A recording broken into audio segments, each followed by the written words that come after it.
केरल में मानसून आ चुका है और अब मध्य प्रदेश में भी जल्द ही मानसून प्रवेश करने वाला है। मौसम विभाग की माने तो मध्य प्रदेश के ऊपर 2-3 सर्कुलेशन सिस्टम बने हुए हैं। इन्हीं के कारण प्रदेश में सुबह के समय गर्मी और शाम के समय बारिश का मौसम बना हुआ है।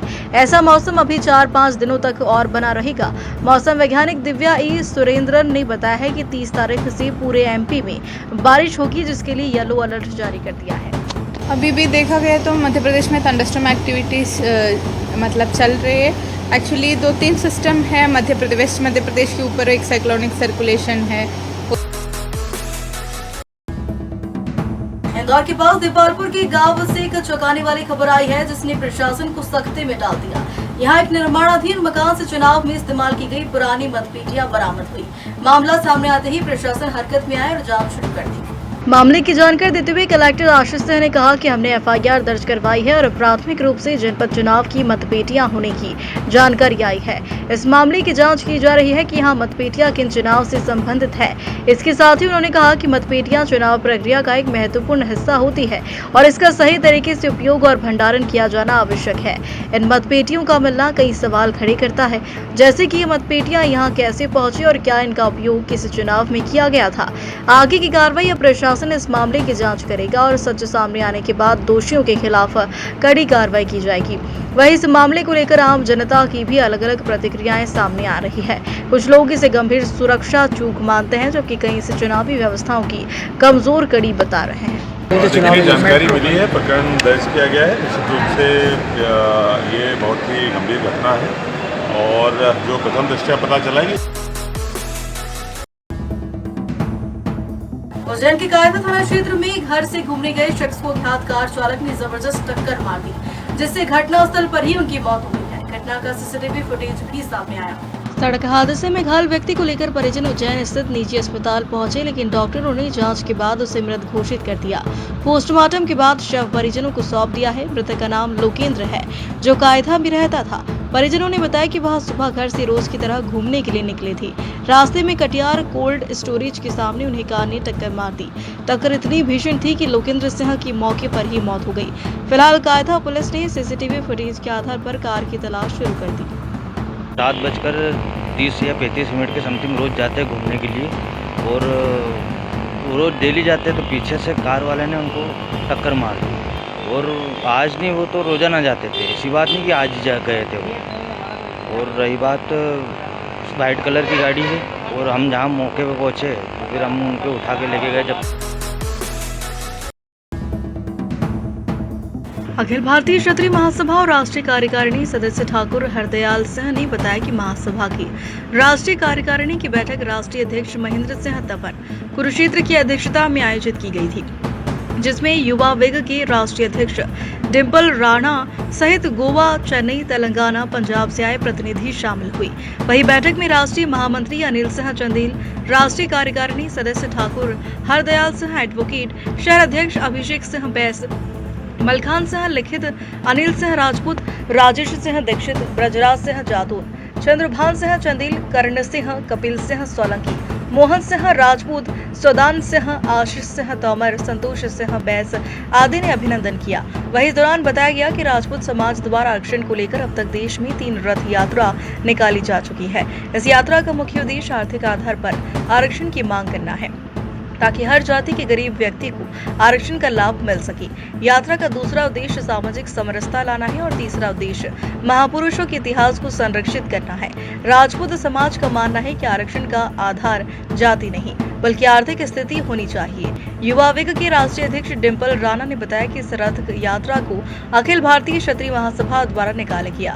यात्रा का पहला चरण जम्मू से शुरू हुआ था और यह 7 अक्टूबर को दिल्ली में समाप्त हुई। इस यात्रा में राजपूत समाज के लोग और अन्य जातियों के लोग भी शामिल हुए।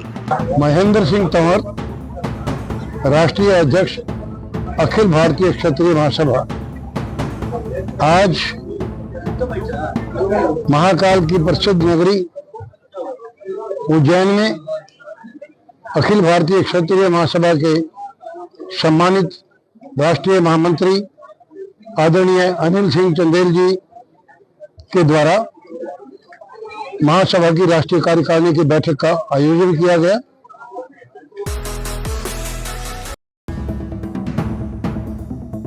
धार जिले के गांव की 13 साल की नाबालिग के साथ गुजरात के अहमदाबाद में रेप हुआ था। इसके बाद परिजन उसे लेकर धार के तिरला थाने पहुंचे, लेकिन पुलिस ने जहां जीरो पर कायमी कर केस गुजरात भेज दिया।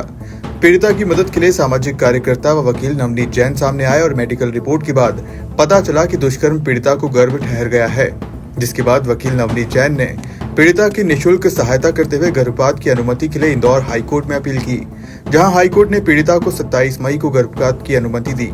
इस अनुमति आदेश को लेकर जब पीड़िता और उसके परिजन 27 मई को धार के जिला अस्पताल पहुंचे तो किसी ने इनकी नहीं सुनी। इनके वकील नवनीत जैन ने पूरे मामले को केंद्रीय राज्य मंत्री सावित्री ठाकुर को बताया और फिर उन्होंने अस्पताल प्रबंधन को फटकार लगाई, जिसके बाद आनन फानन में पीड़िता को गर्भपात के लिए एम्बुलेंस से इंदौर भेजा गया। वहीं पूरे मामले में एक सामाजिक कार्यकर्ता व वकील नवनीत जैन ने अस्पताल प्रबंधन व पुलिस पर लापरवाही का आरोप लगाया है। लगभग 15-20 दिन पहले मेरे पास एक बालिका आई थी, लगभग 13-14 साल की बालिका है, और उसके पिता आए थे, काफ़ी परेशान हो रहे थे और उनका ऐसा कहना था कि बालिका के साथ कुछ माह पूर्व अपहरण हुआ था तिरला से, और उसके बाद में उसका गुजरात ले जाकर बलात्कार भी हुआ था। लेकिन तिरला थाने से वो उनको बताया गया कि राजगढ़ थाना रिपोर्ट लिखेगा। राजगढ़ से भी उनको कोई मदद नहीं मिली और काफ़ी परेशान हो गए थे, तो कोर्ट में भटक रहे थे। किसी ने मुझसे मिलवाया।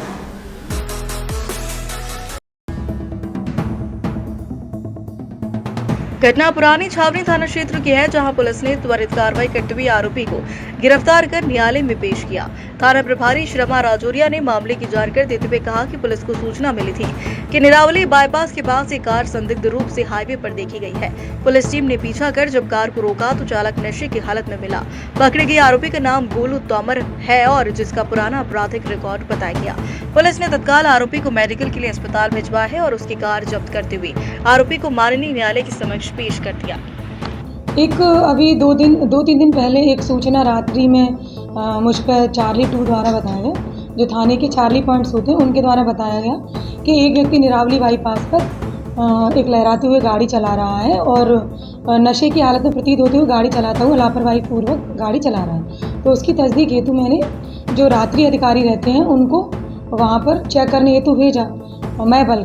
मैं बल्कि रात्रि अधिकारी वहाँ पहुँचे तो एक व्यक्ति अपनी गाड़ी को लहराते हुए ऐसा प्रतीत हो रहा था जैसे कोई नशा, शराब जैसा नशा किए हुए।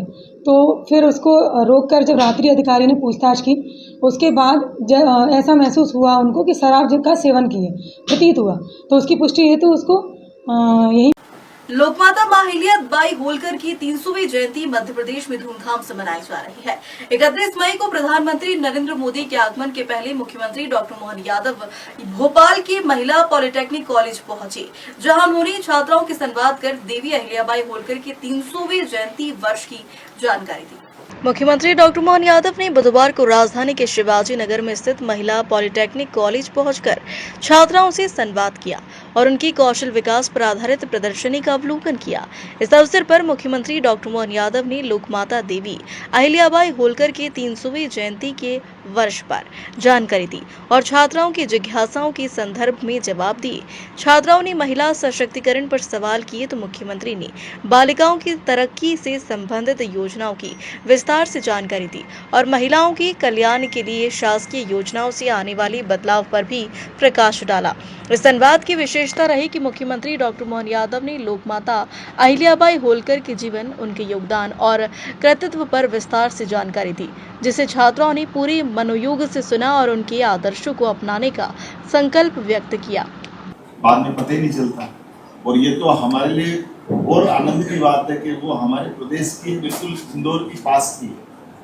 तो अभी इतना बड़ा देश तो पूरे देश को भी मालूम पड़ना चाहिए ना। तो मोदी जी ने जब उनकी जानकारी ली इनके जीवन में क्या क्या किया, जो मैंने आपको बताया ना इतना सब किया, तो मोदी जी ने कहा पूरा देश मनाएगा, इसलिए पूरा देश भारत सरकार से भी मना रहा है और मध्य प्रदेश सरकार भी उसमें सहयोग कर रही है। और इसीलिए प्रधानमंत्री स्वयं आ रहे हैं कि मुझे बहनों के बीच में आना, और उन्होंने कहा कि मैं जब आऊंगा तो ये कार्यक्रम पूरे बहनों को ही समर्पित करूँ। इसलिए पूरी बहनें 2 लाख बहनों के साथ वो कार्यक्रम पूरा संपन्न होगा। इस पूरे आयोजन में बहनें सुरक्षा का कार्यक्रम संभालेगी, बहनें संचालन करेगी, बहनें गाड़ी ड्राइव करेगी। सारा कार्यक्रम नारी सशक्तिकरण के लिए होना चाहिए कि नहीं होना चाहिए? होना चाहिए। तो फिर हमारा ये जवाब किसके लिए रहेगा? वो अंग्रेजों के लिए, वो सारे लोगों के लिए जो कहते थे ना कि भारत में बहनों की और हमारे यहाँ ऐसी स्थिति है। तो ये कितने बड़ा उदाहरण है। और भगवान के और पीछे चले जाओ, भगवानों के नाम भी लेते तो पहले हमारी माता का नाम आता है, सीताराम, राधे कृष्ण। भगवान शंकर के पहले भी ओम नमः पार्वती। बताओ, पार्वती पहले आती है, भोलेनाथ तो बाद में आते हैं। कितनी अच्छी संस्कृति है अपनी। तो इसलिए हमारे लिए जो कंफ्यूजन पैदा करते थे, कंफ्यूजन दूर करने के भी मौके है ना। तो मेरी बात पूरी हो गई। बहुत बहुत धन्यवाद। वहीं सीएम डॉक्टर मोहन यादव की पाठशाला को लेकर छात्राएं भी काफी उत्साहित नजर आई। छात्राओं ने बताया कि मुख्यमंत्री जी ने उन्हें जीवन की सफलता का मंत्र देते हुए रानी दुर्गावती और मां अहिल्या की जुड़ी कई अहम जानकारियां दी। नमस्कार, मेरा नाम रंजना राजपूत है और मैं शासकीय महिला पॉलिटेक्निक की छात्रा हूँ। आज सीएम की पाठशाला में हमारा सीएम सर से 1-to-1 इंटरेक्शन हुआ और सीएम सर ने हमें कई जानकारी दी कि महिला किस प्रकार आगे बढ़ रही हैं और क्या क्या कदम उठा रही हैं अपने देश के लिए। और इस पाठशाला में उन्होंने हमें कई नारियों के बारे में बताया, जैसे कि रानी दुर्गावती, रानी लक्ष्मीबाई, अहिल्याबाई और बहुत सारी महिला सशक्तिकरण की बातें की। धन्यवाद। Hello everyone, myself Bhumi Bamrele. I am a student of government women's polytechnic college. और आज हम लोग जिस बारे में बात कर रहे हैं, जैसे कि सीएम सर आए, डॉक्टर मोहन यादव, उन्होंने हमें वुमेन एम्पावरमेंट के बारे में बताया, जो कि हमें बताता है कि वुमेन्स कैसे आगे से लड़ती आ रही हैं, लाइक रानी लक्ष्मीबाई, देवी अहिल्याबाई, रानी दुर्गावती। और उन्होंने हमें इन सब के बारे में बताया जिन्हें हमें पता नहीं था। To be honest, I don't know anything about Rani Durgavati, not at all, but जैसे कि उन्होंने हमें उनकी स्टोरीज़ बताई कि कैसे उन्होंने अपनी खुद की बलि दे दी ताकि वो किसी की गुलामी ना कर सकें, ताकि वो किसी के हाथों ना मर सकें। और वो उन्होंने अंग्रेज़ों को कैसे नवाबों से लड़ा और मतलब अकबर से भी लड़ाई करी थी उन्होंने। तो यही हमें बताता है कि वुमेन भी आजकल सब कुछ कर रही हैं। और उन्होंने एम्पावरमेंट के बारे में बताया, जो कि एजुकेशन से और फिज़िकल से बहुत ज़्यादा रिलेटेड करता है। और हम यही चाहेंगे कि वो और आएँ सीएम सर, एंड वो जो सीएम की पाठशाला जो अभी वर्कशॉप हुई वो और हो। Thank you. नमस्कार, मेरा नाम निधि माहेश्वरी, मैं एक्टिव फैशन टेक्नोलॉजी की स्टूडेंट हूँ, वुमेंस पॉलिटेक्निक कॉलेज की फाइनल ईयर की